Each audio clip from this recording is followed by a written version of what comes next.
खुलुमबाय इडुकेटिभ बड'लेण्डआव नोंथांमोनखौ बरायबाय फंबाय बिनानावमोन आं अमृत खेरखातारिया फिन नोंथांमोननि सेराव लानानै फैदों सोंनाय फिननाय आयदा सोंनाय फिननाय आयदायाव दिनै नोंथांमोननो भारतनि बुहुमखौरांनि माखासे सोंथिफोरखौ जथायनानै फिननाय होनो नाजानाय जादों। नोंथांमोना दासिमबो आंनि चेनेलखौ साबस्क्राइब खालामाखैबा दानो खालाम आरो बेल आइकनाव थुखावना हो दामखावना हो जाहाथे आं भिडिअ होग्रोनाय लोगो लोगो नायग्रोनो हायो। फैदो बिदिब्ला जागायनोसै सोंनाय फिननाय आयदाखौ। गिबि सोंथि भारतनि देरसिन हादोरसाया मा एबा रायजोआ मा? जों बयबो मिथिगौ राजस्थानानो जादों भारतनि देरसिन हादोरसा। बबेखानि राजस्थाना बांसिन सुबुं अनजिमा थानाय हादोरसा नङा। नैथि सोंथि बांसिन सेनिनि फेक्टरि एबा सुगार फेक्टरि थानाय हादोरसाया मा? जों मिथिगौ बांसिन सुगार फेक्टरि थानाय हादोरसायानो जादों उत्तर प्रदेश आरो उत्तर प्रदेशआवनो बांसिन सुबुं अनजिमा दङ। थामथि सोंथि देरसिन मिरुखुंथाय ओनसोला मा? देरसिन मिरुखुंथाय ओनसोला जादों जम्मु काश्मीर। सिगाङाव जोङो मिथिगौमोन आन्डामान एन्ड निकबारखौ, नाथाय आथिखालाव जम्मु एन्ड काश्मीरा जादों देरसिन मिरुखुंथाय ओनसोल। ब्रैथि सोंथि सुबुं अनजिमा फरायथौनायखौ मा बुङो? The study of population is called, जों बयबो मिथिगौ बेखौ डेम'ग्राफि होनना बुङो।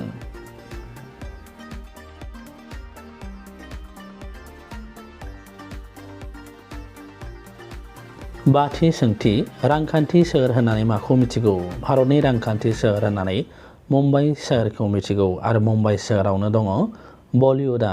बलिउडनिफ्राय बांसिन हिन्दी सावथुना दिहुनजायो। दथि सोंथि भारतनि पिंक सिटि होननानै मा सोहोरखौ मिथियो?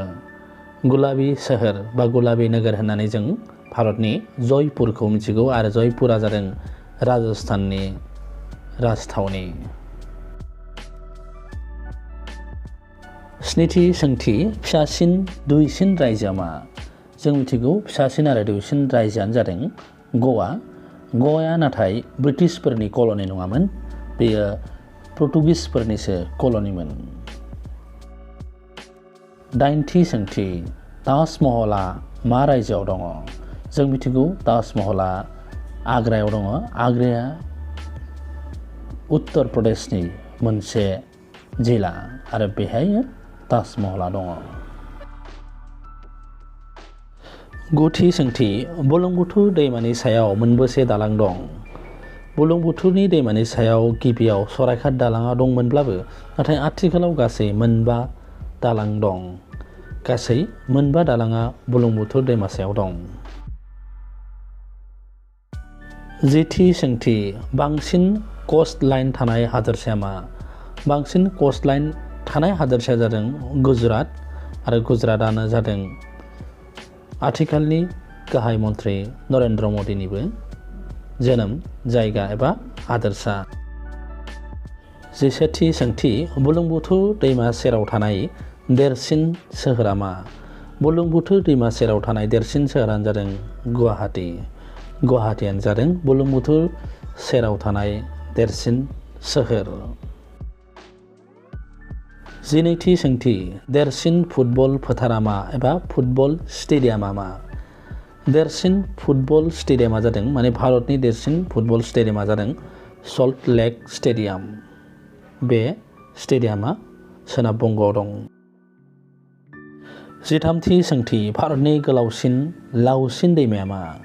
भारतनि गोलावसिन एबा लावसिन दैमाया जादों गंगा दैमा आरो गंगा दैमाखौ हिन्दु सुबुंफोरा गोथार दैमा होननानै फोथायो। जिब्रैथि सोंथि भारतनि दैसा सायाव थानाय रेल स्टेशना मा? भारतनि दैसा सायाव थानाय रेल स्टेशना जादों new Bongaigaon station. New Bongaigaon स्टेशना दैसा सायाव दङ आरो बे बङाइगाव जिल्लायाव दं, आसामनि बङाइगाव जिल्लायाव। जिबाथि सोंथि एनएफ रेलवेनि गाहाय मावखुलिया बबेहाय दङ? एनएफ रेलवेनि गाहाय मावखुलिया मालिगावआव दङ। मालिगाव गुवाहाटीयाव दङ।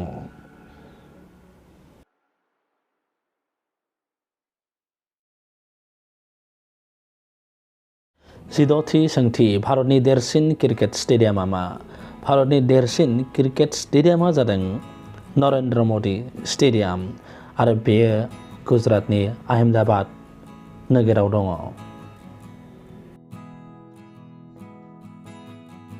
जिस्निथि सोंथि भारतनि देरसिन रेलवे प्लेटफर्मा मा? जों मिथिगौ गरखपुर रेलवे स्टेशननि रेलवे प्लेटफर्मानो जादों बयनिफ्रायसो लावसिन प्लेटफर्म एबा देरसिन प्लेटफर्म। जिदाइनथि सोंथि ताजमहला मा दैमा सेराव दं? ताजमहला जादों जमुना दैमा सेराव दं आरो बे इउपिनि आग्रा होननाय जायगायाव दं।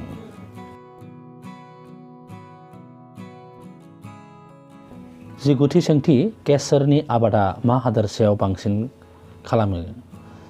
माने साफ्रननि केसरनि आबादा बांसिन जम्मु आरो काश्मीराव जायो बा जम्मु काश्मीराव बांसिन बे आबादखौ मावनाय जायो।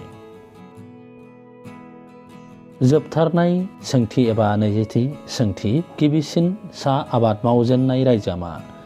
गिबिसिन साहा आबाद मावजेननाय भारतनि रायजोआनो जादों आसाम।